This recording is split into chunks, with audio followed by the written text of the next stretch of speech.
할렐루야. 하나님의 은혜와 평강이 오늘도 예배하는 모든 성도님들 가운데 함께 하시기를 주님의 이름으로 간절히 축복합니다. 오늘 사도행전 17장의 본문으로 모든 사람에게 믿을 만한 증거, 모든 사람에게 믿을 만한 증거라는 제목으로 하나님의 은혜의 말씀을 나누도록 하겠습니다. 오늘 말씀의 배경을 좀 먼저 살펴보도록 하겠습니다.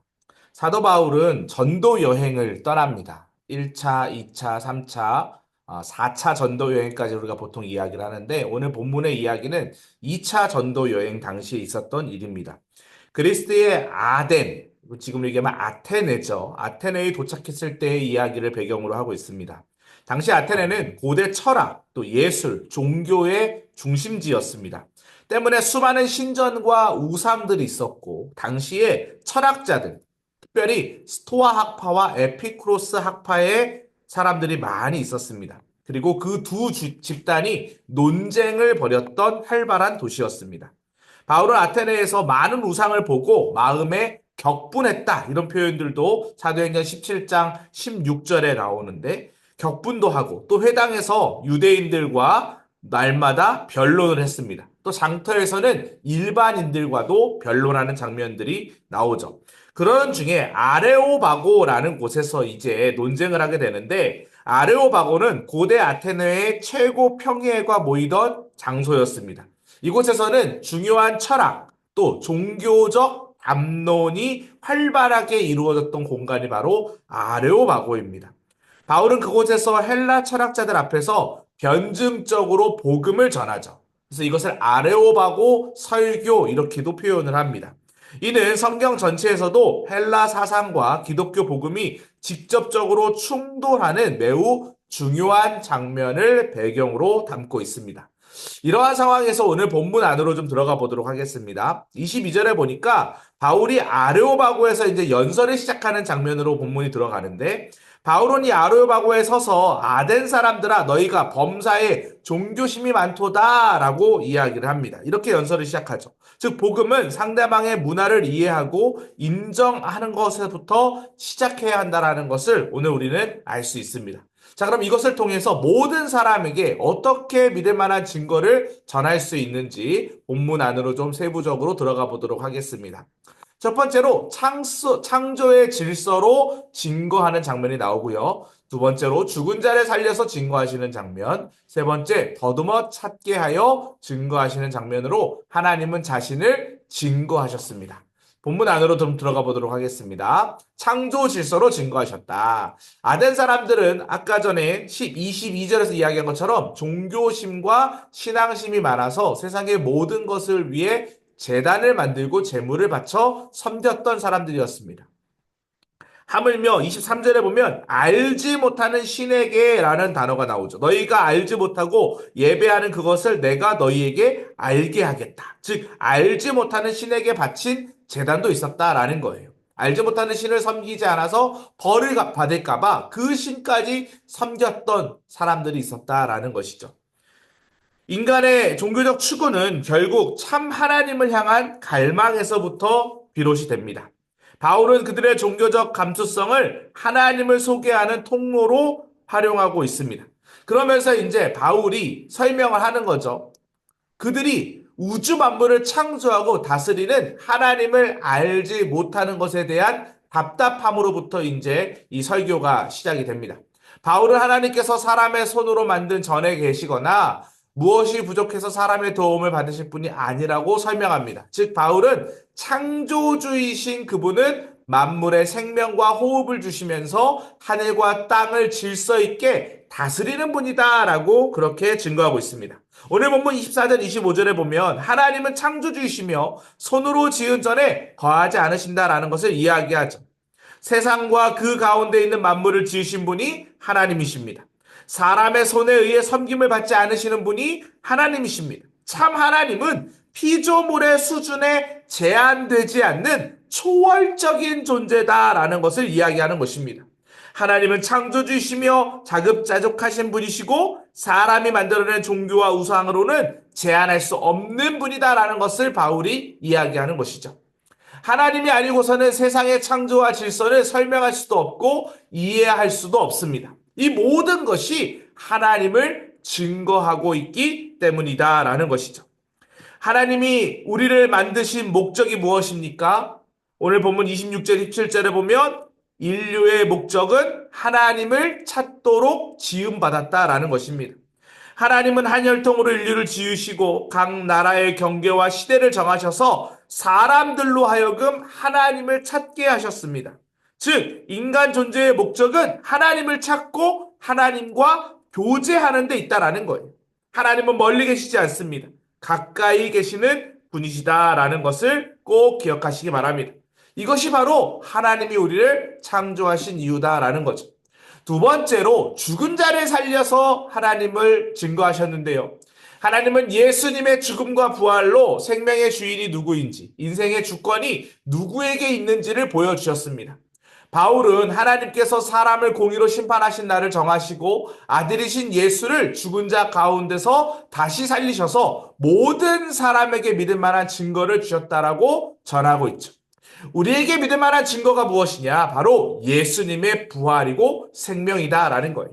요한복음 11장 25절 26절의 말씀처럼 나는 부활이요 생명이니 나를 믿는 자는 죽어도 살겠고 무릇 살아서 나를 믿는 자는 영원히 죽지 아니하리라 라고 말씀하셨죠. 예수님의 부활을 믿는 자는 영원한 생명을 약속하신 것입니다. 오늘 본문 31절에도 하나님께서 부활하신 은혜를 이야기하고 있죠. 하나님은 정해진 사람, 즉 예수 그리스도를 통해 세상을 공의로 심판하신 날을 정하셨으며 그를 죽은 자 가운데서 다시 살리심으로 그 사실을 확증하셨다라는 것입니다. 때문에 부활은 인간의 지식과 방법으로 감히 상상할 수 없고 이해할 수 없습니다. 생명의 주관자이신 하나님만이 하실 수 있는 일이기 때문이죠. 죽은 자도 다시 살리시는 하나님의 능력이 그분을 스스로 증거하고 있다라는 것입니다. 예수 그리스도의 부활은 하나님의 구원과 심판의 권위를 확정하는 역사적 사건입니다. 때문에 결국 복음은 예수 그리스도의 주권을 인정하는 신앙으로 인도해야 한다. 나만 예수 믿는 것이 아니라 그 자리로 주변에 주님을 모르는 수많은 사람들을 인도하는 것이 참 중요하다라는 것입니다. 세 번째로 더듬어 찾게 하여 하나님이심을 증거하셨는데요. 하나님은 이미 우리 역사 속에 계셨고 우리 가운데 먼저 일하고 계셨습니다. 도교에 심취해 있던 길선주 장로님은 하나님을 상자라 부르면서 기도하던 중에 길선주야 라는 부르시는 음성을 3번이나 들었다고 합니다. 그렇게 주님을 만나서 나를 사랑하신 하나님 아버지, 나를 살려주소서라고 고백한 이후에 능력 있는 복음 전도자가 되었죠. 또 한편 승려였던 김계한 씨는 백두산에서 백일 기도를 하고 내려오다가 빗길에 미끄러져서 자신도 모르게 아이쿠 하나님이라고 외쳤는데 이 일을 계기로 마음속에 부처가 아니라 내 마음속에 하나님이 계시는구나 라는 깨달음을 얻게 되었다고 합니다. 마을로 내려온 그는 선교사를 통해 성경을 접하게 되었고 인격적으로 예수 그리스도를 만나게 되었죠. 하나님은 눈에 보이지 않지만 우리가 더듬어서라도 발견할 수 있도록 가까이 계시는 분이다라는 거예요. 그래서 우리 자녀들이 수련회나 이런 곳에 가기 싫어하는 자녀들이 있지 않습니까? 그런데 저는 그 모든 과정들이 기도의 장작을 쌓는 과정이다라고 생각이 듭니다. 가까이에서 계시는 하나님을 만날 수 있는 자리들을 마련하는 거죠. 그리고 어느 순간 어느 방법으로 어느 때에 하나님이 역사하실지로는 알지 못하지만 다양한 방법으로 하나님은 자신을 알려주시고 계시하신다라는 거예요. 하나님은 우리에게 하나님을 알 만한 증거를 주셨습니다. 즉 성경은 예수 그리스도가 우리의 구원자이심을 확실하게 증명합니다. 성령님은 살아계신 하나님을 우리에게 믿음으로 고백하게끔 하죠. 성경은 예수 그리스도가 우리가 구원자임을 믿음으로 전하고 주변에 있는 모든 사람들에게 많은 증거를 통해 일하시는 하나님을 발견하게 합니다.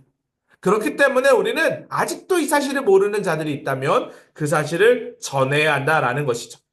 오늘 본문의 이 아레오바고 설교를 통해서 복음은 문화와 철학의 세계에도 들어갈 수 있는 보편적인 진리임을 우리는 알 수 있습니다. 하나님은 모든 인류의 창조주이시며 인간은 그분을 만나기 위해 지음받은 사람들입니다. 참 하나님은 인간의 형상이나 종교 체제로 설명될 수 없는 초월적인 존재다라고 제가 말씀을 드렸습니다.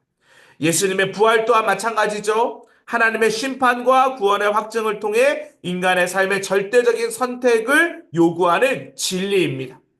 받아들이고 받아들이지 않는 것은 인간의 자유일 수 있지만 부활은 사실적인 증거이고 믿는 자들은 부활의 첫 열매가 되어 하나님의 나라에 들어가게 되는 줄 믿습니다.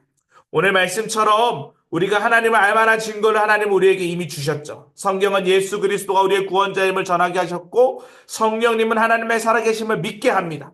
우리 주변에 있는 사람들에게 우리가 이 복음을 전할 수 있는 믿음의 신실한 일꾼들 되시기를 주님의 이름으로 간절히 축복합니다.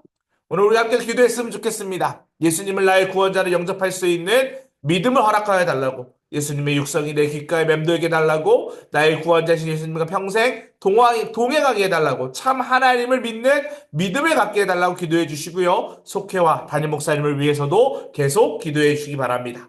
주여 믿습니다 하시고 함께 기도하겠습니다. 주여 믿습니다. 하나님 아버지 감사합니다. 오늘 아레오바고 설교를 통해서 복음이 보편적인 진리이고 또 하나님은 모든 인류의 창조주이시며 부활하신 하나님이심을 다시 한번 증거케 하여 주심에 감사를 드립니다. 하나님의 부활이, 예수님의 부활이 하나님의 심판과 구원의 확증이라는 사실을 믿음으로 고백하게 하여 주시고 나만 이 사실을 믿는 것이 아니라 주변에 믿지 않는 사람들에게 이 사실을 전할 수 있는 믿음의 담력도 허락하여 주시옵소서. 하나님의 은혜 안에 머물게 하여 주신 것 감사를 드립니다. 복음을 받아들이게 하시고 세계관의 대화 속에서 전해야 하는 것이 무엇인지를 증명해내는 인생 될 수 있도록 역사하여 주시옵소서.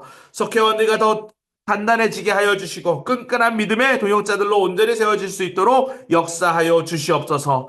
하나님 주변에 믿지 않는 자들이 있다면 그들에게 복음을 전하여서 예수 진리의 복음이 전파될 때에 하나님의 나라가 확장되게 하여 주시옵소서. 하나님 담임 목사님 영원하게 강건함에 은혜를 허락하여 주시고 말씀 사역과 기도 목회 하시는 일에 어려움 없도록 눈동자와 같이 지켜보호하여 주시옵소서. 하나님께서 그렇게 함께하여 주실 줄 믿사오며 우리를 구원하신 예수 그리스도의 이름으로 기도합니다. 아멘. 이와 같은 은혜가 함께 하시기를 주님의 이름으로 간절히 축복합니다.